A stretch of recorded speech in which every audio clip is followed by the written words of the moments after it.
Leader, third party. Thank you, Honourable Speaker. Honourable Speaker, the 2018 Child Poverty Report Card found that 1 in 5 children in British Columbia are currently growing up in poverty. That's over 172,000 children, many of whom are in deep poverty, up to $13,000 below the poverty line.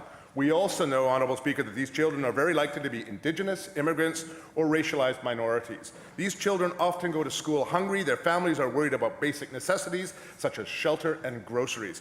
Now consider the approximately 86,000 impoverished children and youth who require menstrual products on a monthly basis. Consider the fact that most families under the poverty line are single mothers and their children. For many individuals, Honourable Speaker, managing menstruation can require additional products of birth control.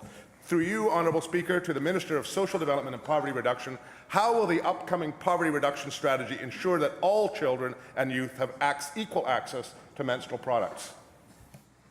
Minister of Social Development and Poverty Reduction Strategy.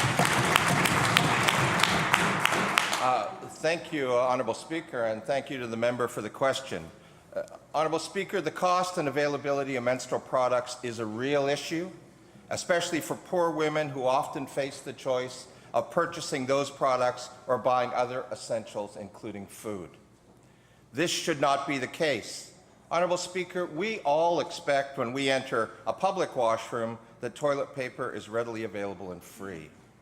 Why that isn't the case for menstrual products is a very good question. One I suspect that if men had a menstrual cycle, we wouldn't be asking today.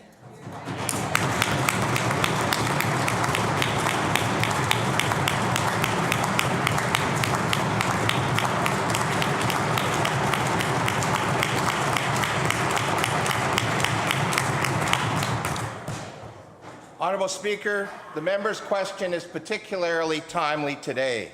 The Parliamentary Secretary for Gender Equity has kicked off the Period Promise campaign here at the Legislature, and people can support that campaign through donations of products or cash at the Finance Minister's office until March 28th, and those will go to very good purpose. But more directly to the member's inquiry, this is a societal question. It requires societal change. And as it impacts women, particularly poor women, it's an affordability question. And affordability is a cornerstone of the poverty reduction work in front of our government, and we're taking that work on.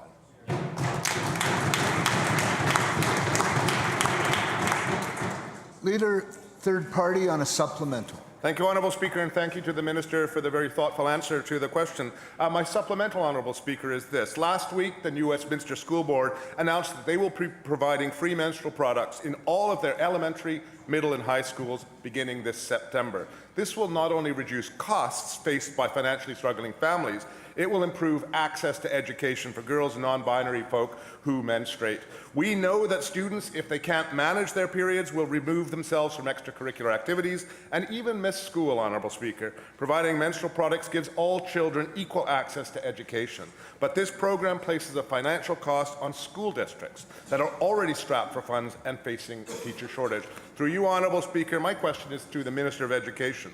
All children deserve equal access to education. What is his ministry doing to provide menstrual products for students in British Columbia?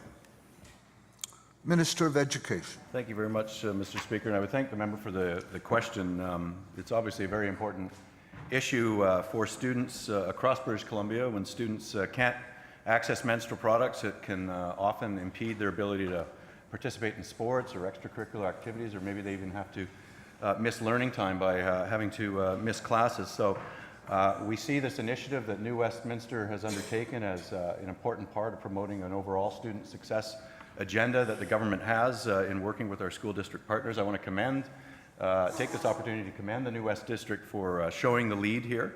It's a great initiative, there's no question about that. It has also garnered some interest from school districts. I expect to be meeting with our education partners about this particular issue, the BC School Trustees Association among them. I would say in the meantime, we do have some existing funding streams that can be accessed to do what New Westminster has done in other parts of the province. The Community Link Fund is one of those that may be an area where they can pay for these for menstrual products. I want to say too, on a personal note, that thank the United Way and in my community, the Victoria Labour Council, for the Period Promise campaign. I was pleased to go out personally and make some donations last week when they were doing fundraising. Those activities are ongoing during this campaign. It's very promising, and it has led to a very productive discussion in the school district. And I think that this is an issue that fits with our government's overall affordability agenda, and we're happy to engage in that discussion with school districts.